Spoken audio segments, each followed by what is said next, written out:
You know, behind every single public image, doesn't matter if it's a person, a product, or even just an idea, there's always a story.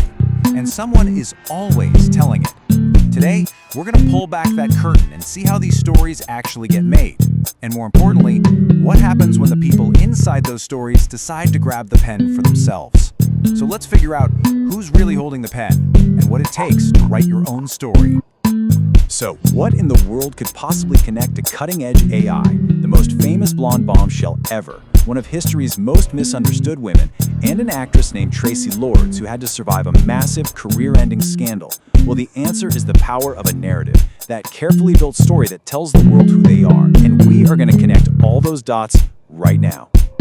First up, the modern-day Oracle, Google's AI. Now, they don't present it to you as some scary, complex algorithm or a giant web of data centers.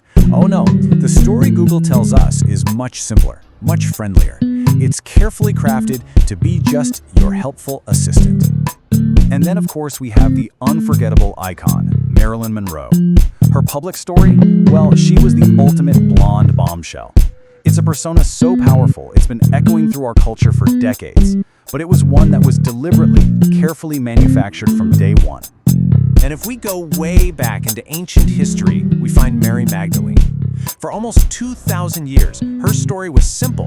She was the repentant sinner, the prostitute who was saved. But as we're about to see, that was a narrative forced on her for some very specific reasons, and it completely hid a much more powerful truth. So how does an image become an identity?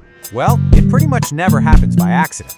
More often than not, it's a deliberate act of creation, and it's usually driven by powerful institutions that have their own agendas. And right here, the parallels are just stunning. On one side, you've got a 20th century movie studio, 20th Century Fox, and they take a young woman named Norma Jean.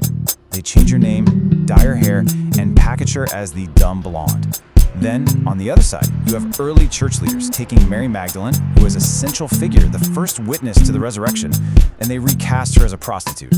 In both cases, see, a powerful institution completely reshaped a woman's identity to serve its own purpose.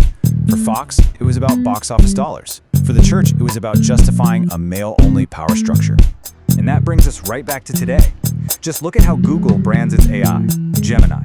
It's not called Advanced Neural Network 7.0 or something intimidating like that. No, it's your personal AI assistant. This is the modern version of crafting an image. The whole goal is to make something that's incredibly complete.